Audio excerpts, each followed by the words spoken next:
Yo, stop scrolling for a second because this is about to take over the entire internet. After almost 3 years of silence as a solo artist, Drake has finally done it.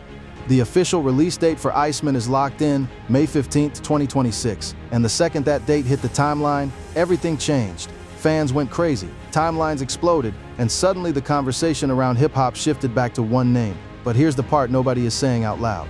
While Drake fans are celebrating, a huge section of Kendrick Lamar's fan base is watching this very differently.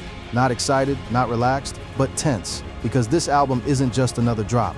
This is a statement. This is a response. And depending on what happens next, this could either rebuild Drake's position at the top or confirm everything people said after the 2024 beef.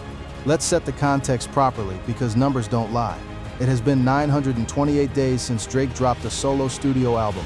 That is the longest gap of his entire career. His last solo project, For All the Dogs, debuted at #1 on the Billboard 200 like every Drake album usually does. But after that, everything changed. 2024 hit, and with it came one of the most intense rap battles the modern era has ever seen. Kendrick Lamar stepped in with records that didn't just challenge Drake. They attacked his image, his credibility, and his place in the culture. And when Not Like Us dropped, it didn't just become a hit, it became a moment, a cultural event. A record that crossed outside of hip-hop and into mainstream conversation. It didn't stop there. That same record ended up being performed on one of the biggest stages in the world.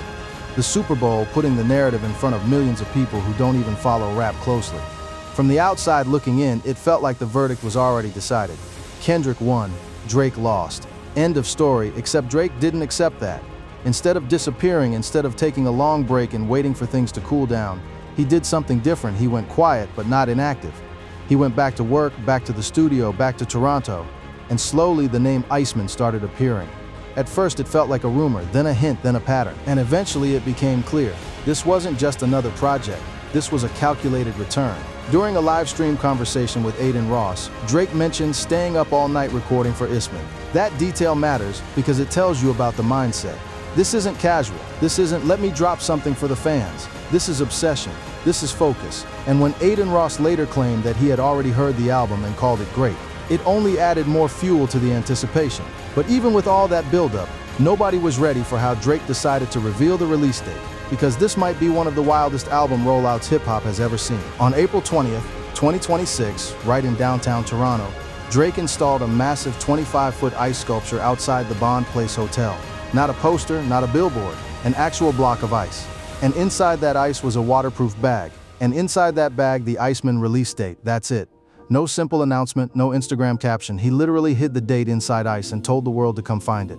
What happened next was chaos. Fans pulled up from everywhere, not just to look, but to break it open. People brought tools, hammers, pickaxes. Some even brought blowtorches trying to melt through the ice. It turned into a real-life event, not just a rollout. At one point, things got so intense that authorities had to step in because people were creating dangerous situations trying to get to the prize. Think about that. A music release got people using fire in public just to reveal a date.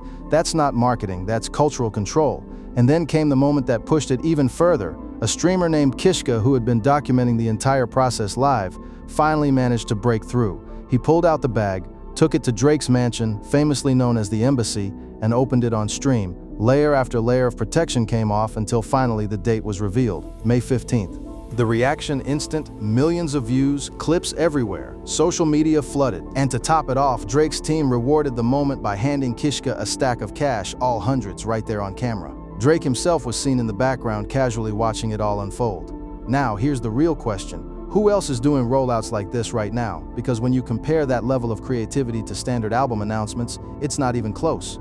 Most artists post a cover and a date. Drake created an experience, a story, a moment that people will remember even before hearing a single full track from the album. And that's important because Iceman isn't just about music, it's about narrative. Everything about this project feels intentional, even the name, the Iceman.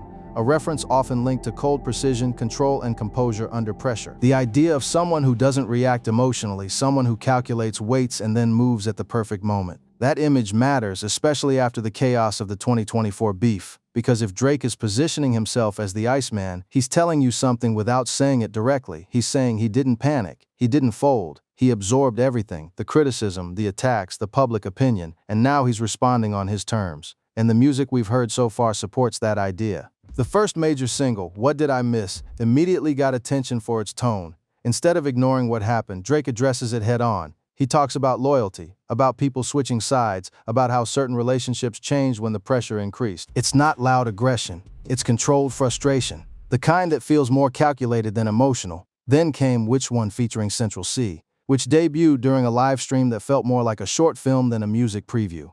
Drake was literally being followed by a Pinocchio figure through the streets, a symbol that doesn't need explanation. Lies, deception, narrative manipulation, again, not subtle. He's telling you how he sees the situation, and then Doghouse featuring Yate and Julia Wolf added another layer, showing that this album isn't stuck in one sound or one mood, it's expanding.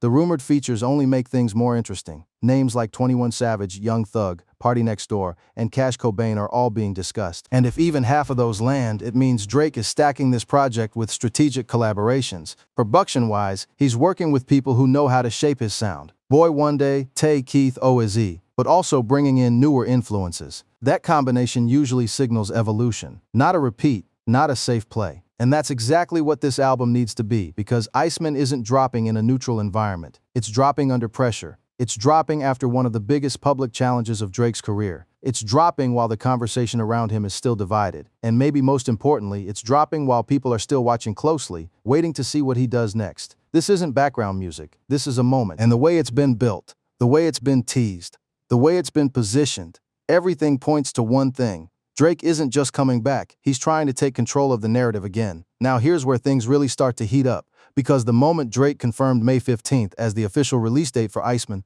the internet didn't just react, it split. And you could see it instantly. On one side, Drake fans were celebrating like this was a championship moment. Timelines flooded with clips from the Ice sculpture reveal, livestream reactions, countdown posts, and theories about the album. But on the other side, the side that's been riding with Kendrick Lamar since the 2024 battle, the reaction wasn't excitement. It was tension, because something subtle but powerful started happening across social media. Drake fans began flooding Kendrick's posts with ice emojis, not randomly, not occasionally. Coordinated, thousands of comments stacking on top of each other, turning entire comment sections into walls of ice. Kendrick's older posts, especially promo for his Grand National Tour, suddenly became battlegrounds. At first glance, it looks like trolling, just fans being fans, but it's deeper than that, because what you're seeing is a shift in energy. For almost 2 years, the narrative has been dominated by Kendrick, after Not Like Us dropped. It didn't just win the moment, it defined it. The song became a cultural reset. It won awards, it reached audiences far beyond hip-hop. And when it was performed at the Super Bowl, it cemented its place as more than just a diss track. It became a statement. And during that time, Drake didn't drop a full solo project. So naturally, the narrative locked in, Kendrick won, Drake lost, move on. But now Drake is back, and not quietly. And that's what makes this uncomfortable for a lot of people. Because if Iceman drops and performs the way Drake's albums usually do, debuting at #1, dominating streaming platforms, controlling conversation, then the narrative becomes unstable again. It forces people to reconsider everything they thought was already decided. And that uncertainty, that's where the tension comes from.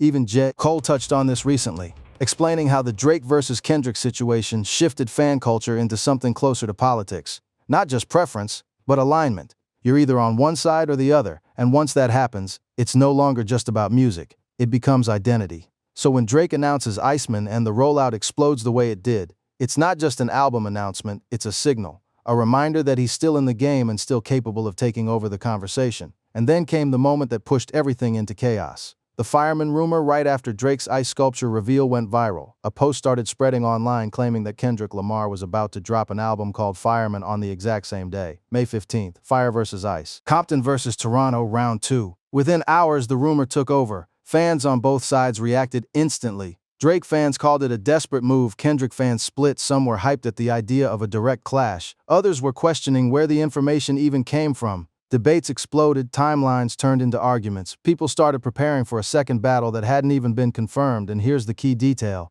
It wasn't real. There was no official announcement, no confirmation from Kendrick, no statement from his camp, nothing from credible sources. It was completely fake. But the fact that so many people believed it instantly without hesitation tells you everything you need to know about the current state of hip-hop culture. Nobody feels settled. Nobody feels like the story is finished. And that uncertainty is exactly what Drake is stepping into with Iceman. But while the public conversation is focused on fans, music, and social media, there's another layer to this situation that adds even more pressure.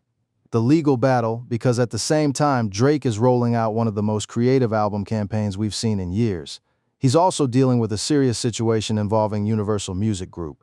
the same company connected to his releases. After Not Like Us exploded, Drake filed a defamation lawsuit against UMG, arguing that the company promoted the track despite the damaging claims being presented in it. The argument centered around the idea that certain lines crossed from artistic expression into statements that could harm his reputation in a real-world way, but the case didn't go the way he wanted. It was dismissed. Drake responded by appealing the decision, submitting a detailed legal argument challenging how the situation was handled. Meanwhile, UMG pushed back, calling the claims inconsistent and warning that applying that kind of legal standard to rap music could affect the entire genre, a genre built on exaggeration, conflict, and lyrical confrontation. So now you have a situation where Drake is actively in a dispute connected to the same system that distributes his music while preparing to release one of the biggest albums of his career through it.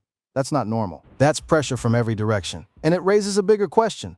What does Iceman actually need to do? Because this album isn't just about sounding good. It has to accomplish multiple things at once. It has to respond directly or indirectly to everything that happened in 2024. It has to reconnect with fans who might have questioned Drake's position. It has to perform commercially at the highest level because anything less will immediately be labeled as failure. And it has to do all of that while carrying the weight of expectations built over nearly 3 years. That's a heavy load for any artist. But this is where Drake has always operated best, under pressure inside the spotlight with something to prove. Which brings us to the most important part of this entire situation. Why Iceman actually matters, because this isn't just another album release in a crowded year. This is a turning point. For almost 2 years, one question has been sitting at the center of hip-hop conversation. Did Kendrick Lamar end Drake's run? Did the battle mark the closing of a chapter for one of the most dominant artists of the streaming era? Iceman is the answer to that question. If this album drops and connects, if the music hits, if the numbers go up, if the conversation shifts, then everything changes. It means Drake didn't disappear. He recalibrated. He took the hit, stepped back, and came back stronger. But if the album doesn't land the way it needs to, if it feels forced, defensive, or disconnected, then the narrative solidifies in the opposite direction. That's why this moment is so important.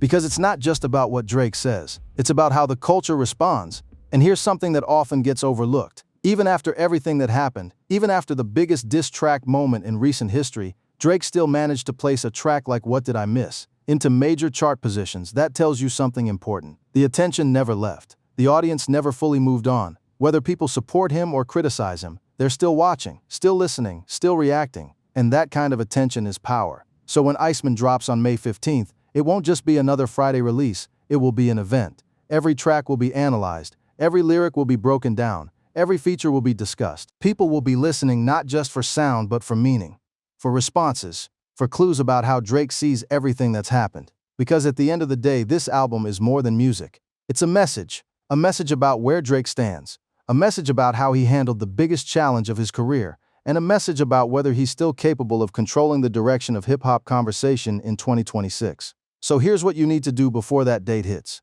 Go back and listen carefully to What Did I Miss, not just casually, but with attention to detail. Who is he talking about? What moments is he referencing? What tone is he using? Watch the Iceman live streams again, especially the one with the Pinocchio figure. That visual isn't random. It's part of a larger theme. And most importantly, be ready, because when this album drops, the conversation is going to move fast, and whether you're on Drake's side, Kendrick's side, or just watching from the middle, one thing is guaranteed. Hip-hop is about to shift again. May 15th, Iceman, and this time everyone is watching.